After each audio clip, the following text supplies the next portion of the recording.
नमस्कार स्टूडेंट्स, स्वागत है आपका केडी स्टडी क्लब में।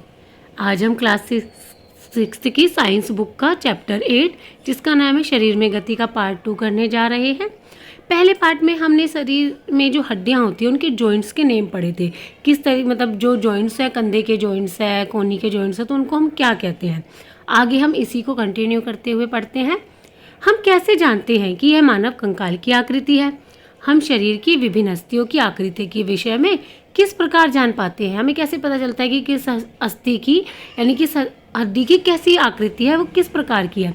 शरीर के कुछ अंगों में मौजूद अस्थियों और उनकी संख्या तथा आकृति के बारे में हमें तब पता चलता है जब हम उनका अनुभव करते हैं। एक्सरे चित्र से हमें शरीर की सभी कठोर अस्थियों की आकृति का पता चलता है। आपने कभी एक्सरे देखा हो, घर में किसी ना किसी का एक्सरे हुआ ही होता है, तो उसमें देखेंगे तो आप उसमें हमारी हड्डियां साफ दिखती हैं कि किस प्रकार का उसकी बनावट है या किस प्रकार की उसकी आकृति है। अब जैसे देखो ये कंकाल दिख रहा है ना, इसमें आपको सारे जॉइंट, पसली और हड्डियां कहाँ कहाँ पर कितनी है ये सब दिखाई दे रही हैं। क्या कभी आपका अथवा आपके परिवार के किसी सदस्य का एक्सरे हुआ है? कई बार चोट लगने पर चिकित्सक एक्सरे करवाते हैं जिससे उन्हें अस्थियों को हुई संभावित क्षति के विषय में जानकारी प्राप्त होती है। एक्सरे चित्र से हमें शरीर की अस्थियों की आकृति का पता चलता है। अपने हाथ के अग्र मतलब आगे एवं ऊपरी भाग तथा पैर के निचले एवं ऊपरी भाग की अस्थियों का अनुभव कीजिए। हाथ लगा के अनुभव करो, दबा के देखो। प्रत्येक अंग की अस्थियों की संख्या का पता लगाएं। आपको इतनी सही से तो नहीं पता लगेगा, फिर भी कोशिश करिए। अपने घुटनों और कोहनी की अस्थियों का ठीक इसी प्रकार अनुभव करें और एक्सरे चित्र से तुलना कर प्रत्येक भाग में अस्थि की संख्या ज्ञात कीजिए। जैसे आप किसी के हाथ का एक्सरे देखिए, तो अब आप हाथ लगाइए और अब आप काउंट करो कितनी है और उससे मैच करो कि आपको वैसे ही फील हो रही है और उसमें भी उतनी है। अपनी उंगलियों को मोड़िए। क्या आप उन्हें प्रत्येक संधि स्थल पर मोड़ सकते हैं? संधि स्थल मतलब जहाँ पर जॉइंट है। हाँ, बिल्कुल हम उंगलियों को मोड़ सकते हैं जहाँ पे हमारे संधि स्थल है।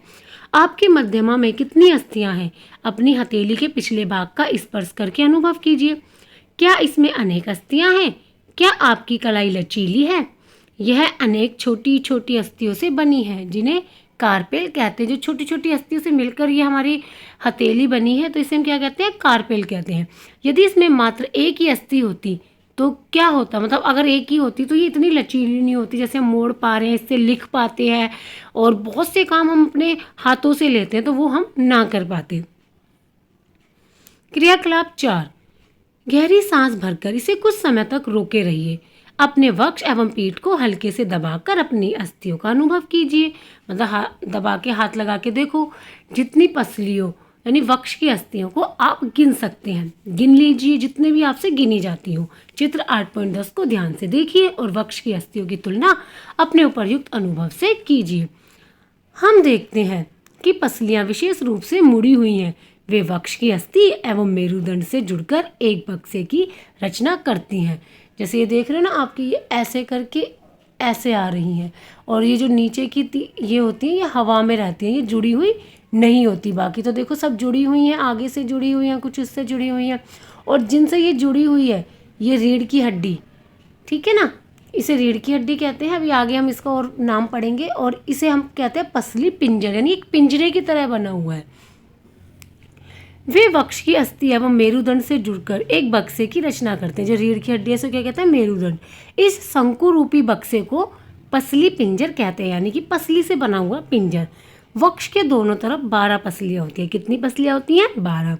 हमारे शरीर के कुछ महत्वपूर्ण अंग इसमें सुरक्षित रहते हैं, जैसे फेफड़े वगैरह इसके अंदर क्या है? हमारे सुरक्षित हैं।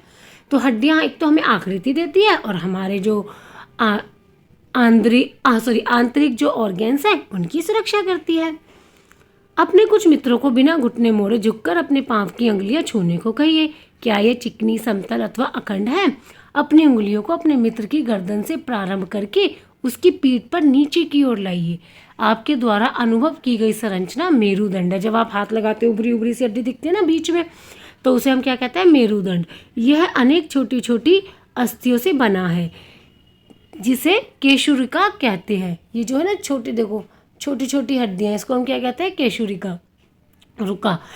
मेरुदंड 33 कशेरुकाओं का बना होता है। मेरुदंड कितने केशुरकाओं से बना होता है? 33। पसली पिंजर भी वक्ष क्षेत्र की इन अस्थियों से जुड़ा है। यदि मेरुदंड केवल एक ही अस्थि का बना होता तो क्या आपका मित्र इस प्रकार नीचे झुक पाता? अगर ये एक हड्डी होती तो बैंड नहीं हो पाते, हम झुक नहीं पाते, हड्डी टूट जाती। परंतु ये जॉइंट से बना है तो हम मूव कर पाते हैं, नीचे झुक पाते हैं। अपने मित्र को खड़े होकर हाथों से किसी दीवार को धक्का लगाने के लिए कहिए। उससे कहिए कि वह अपने हाथों से दीवार पर धक्का लगाने का प्रयास करें। क्या आपको उसके कंधों के समीप दो उभरी हुई अस्थियां दिखाई देती हैं? इन्हें कंधे की अस्थियां कहते हैं। आपने भी देखा हो कंधे की अस्थियां, आप अपनी भी महसूस कर सकते हैं पर सामने वाले की ज़्यादा अच्छी तरीके से। तो इसको हम क्या कहते हैं? जो उभर जाती हैं हमारे पीछे की अस्थियां जो होती हैं उन्हें हम कहते हैं कंधे की अस्थियां। वो है ये वाली उभरी उभरी सी दिखती है ना। चित्र 8.13 को ध्यानपूर्वक देखिए। यह संरचना श्रोणी अस्थियां है। यह बॉक्स के समान एक ऐसी संरचना बनाती हैं जो आपके आमाशय के नीचे पाए जाने वाले विभिन्न अंगों की रक्षा करता है। यह कूले वाला वह हिस्सा है जिसके सहारे आप बैठते हैं। यह कूले का हिस्सा है जिससे कि हम बैठ पाते हैं, क्योंकि मूवमेंट तो भी हो पाते हैं ना। जहाँ पर जॉइंट, अगर जॉइंट नहीं है तो वो हिस्सा तो मूव ही नहीं करेगा। आपकी खोपड़ी अनेक अस्थियों के एक दूसरे से जुड़ने से बनी है। यह हमारे शरीर के अति महत्वपूर्ण अंग मस्तिष्क को परिबद्ध करके उसकी सुरक्षा करती है। मतलब उसको खोपड़ी जो होती है ये हमारी, इसके अंदर हमारा मस्तिष्क होता है जो कि सुरक्षा प्रदान करती है। ये खोपड़ी की हड्डी। हमने अपने कंकाल की बहुत सी अस्थियां तथा संधियों के बारे में चर्चा की। कंकाल के कुछ अतिरिक्त अंग भी हैं जो हड्डियों जितने कठोर नहीं होते हैं और जिन्हें मोड़ा जा सकता है। उन्हें उपास्थि कहते हैं। जैसे आप कान के पास हाथ लगाएंगे तो कान के ऊपर हाथ लगाएंगे तो ये क्या है? ये हड्डी नहीं है, ये हल्की सी लचीली है जिसे आप मोड़ भी सकते हैं। इसे हम क्या कहते हैं? उपास्थि। अपने कान को स्पर्श कीजिए। क्या आप किसी कठोर अस्थि भाग का अनुभव करते हैं जिसे मोड़ा जा सके? ऐसा प्रतीत होता है कि इसमें कोई अस्थि नहीं है। क्या आपको उंगलियों के बीच दबाने पर कर्णपाली एवं इसके ऊपर के हिस्से में कोई अंतर महसूस हुआ? क्या आपको ऐसा लगा कि कान का ऊपरी भाग उतना लचीला नहीं है जितना कि हमारी कर्णपाली? जैसे कर्णपाली के नीचे का हिस्सा बहुत सॉफ्ट है और ऊपर का थोड़ा सा हार्ड है, परंतु यह अस्थि जैसा कठोर भी नहीं है। यह उपास्थि है। शरीर की संधियों में भी उपास्थि पाई जाती है। जहाँ पर जॉइंट होते हैं वहाँ भी उपास्थि होती है। हमने देखा है कि मानव कंकाल अनेक अस्थियों, संधियों एवं उपास्थियों से मिलकर बना होता है। आप उनमें से बहुत को देख सकते हैं, मोड़ सकते हैं तथा गति दे सकते हैं। अपनी नोटबुक में कंकाल का स्वच्छ सा आलेख बनाएं, यानी चित्र बनाएं। हमने अपने शरीर की उन अस्थियों एवं उनकी संधियों के विषय में जानकारी प्राप्त कर ली है जो विभिन्न प्रकार की गति करने में हमारी सहायता करती हैं। अस्थियों को इस प्रकार की गति करने योग्य कौन बनाता है? आइए इसका पता लगाएं। अपने एक हाथ की मुट्ठी बनाइए। मुट्ठी के अंगूठे से इसी बाजू के कंधे को छूने का प्रयास कीजिए। मुट्ठी बनाया, अब कंधे को छूइए। देखो जैसे ये कर रहा है ना, मुट्ठी बनाई और फिर इसने मोड़ के कंधे को छुआ।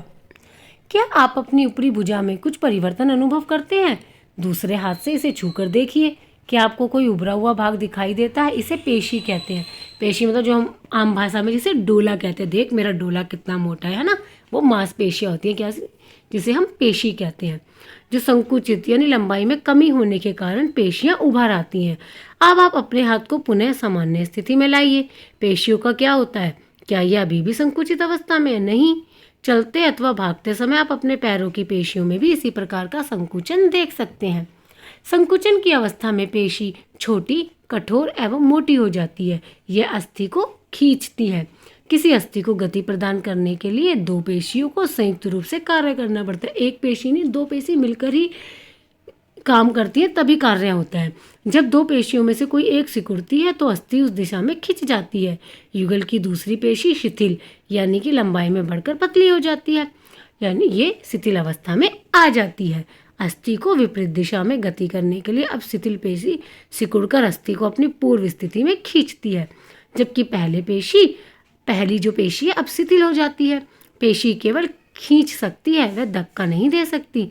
अतः एक अस्थि को गति देने के लिए दो पेशियों को संयुक्त रूप से कार्य करना होता है। क्या गति के लिए हमेशा अस्थियों एवं पेशियों की आवश्यकता होती है? दूसरे जंतु किस प्रकार चलते हैं?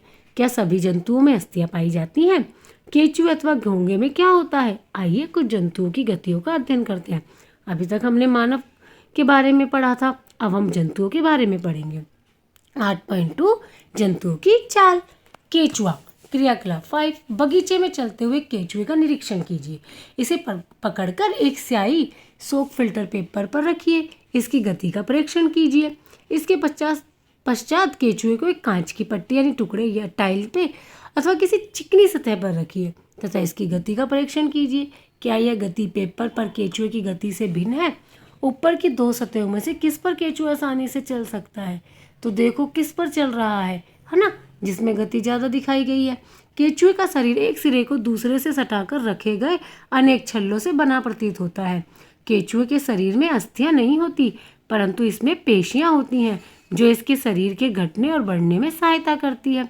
चलने के दौरान केचुआ अपने शरीर के पश्च भाग को भूमि में जकड़े रहता है तथा अग्रभाग को फैलाता है।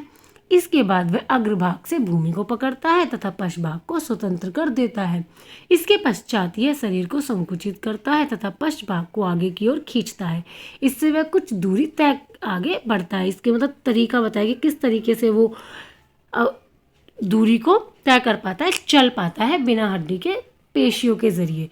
केचुआ इस प्रक्रिया को बार बार दोहराते हुए मिट्टी पर आगे बढ़ता है। इसके शरीर में चिकने पदार्थ होते हैं जो इसे चलने में सहायता करते हैं। यह अपने शरीर के हिस्से को जमीन से किस प्रकार टिकाता है? इसके शरीर में छोटे छोटे अनेक शूक यानी बाल जैसी आकृति होते हैं। ये शूक पेशियों से जुड़े होते हैं। ये शूक मिट्टी में उसकी पकड़ को मजबूत बनाते हैं। केचुआ वास्तव में अपने रास्ते में आने वाली मिट्टी को खाता है। उसका शरीर अनपचे पदार्थ को बाहर निकाल देता है। केचुए द्वारा किया गया यह कार्य मिट्टी को उपजाऊ बना देता है, जिससे पौधों को फायदा होता है। अब हम घोंगा होता है ना, घोंगा के बारे में पढ़ेंगे। क्रियाकलाप 6। देखो घोंगा कैसा दिखता है, ऐसा दिखता है घोंगा। किसी बगीचे में एक घोंगे का अवलोकन कीजिए। क्या आपको इसकी पीठ पर गोल संरचना देखी है? देखो दिख रही है ना ये गोल सी संरचना। इसे कवच कहते हैं। जैसे कि कछुए का कवच होता है, ऐसे घोंगे का कवच है। और यह घोंगे का बाह्य कंकाल है, परंतु यह अस्थियों का बना नहीं होता। यह कवच एकक होता है और यह घोंगे को चलने में कोई सहायता नहीं करता। यह घोंगे के साथ खिंचता जाता है, मतलब कि उसे चलने में मदद नहीं करता। जैसे जैसे घोंगा बढ़ता है वह उसके साथ ही चलता है, क्योंकि वो उसके साथ ही जुड़ा हुआ है। घोंगे को कांच की पट्टिका पर रखकर इसका परीक्षण कीजिए। जब यह चलना प्रारंभ करे तो सावधानी से कांच की पट्टिका को अपने हाथों से अपने सिर से ऊंचा उठाकर कांच के नीचे की ओर से उसके चलने के ढंग का परीक्षण कीजिए। अब जैसे कांच पे आप रखोगे और कांच को उठा के नीचे से देखोगे तो दिखेगा ना वो किस प्रकार से प्रतिक्रिया कर रहा है। कवच का छेद खुलने पर आपने उससे एक मोटी मांसल संरचना एवं सिर बाहर आते देखा है। मोटी संरचना इसका पाद यानी पैर है जो दृढ़ पेशियों का बना होता है। अब सावधानी पूर्वक कांच की प्लेट को एक और थोड़ा सा झुकाइए। पैर की लहरदार गति दिखाई देती है। क्या घोंगे की गति केचुए की गति से तीव्र है अथवा धीमी? आगे का हम नेक्स्ट पार्ट में पढ़ेंगे। धन्यवाद।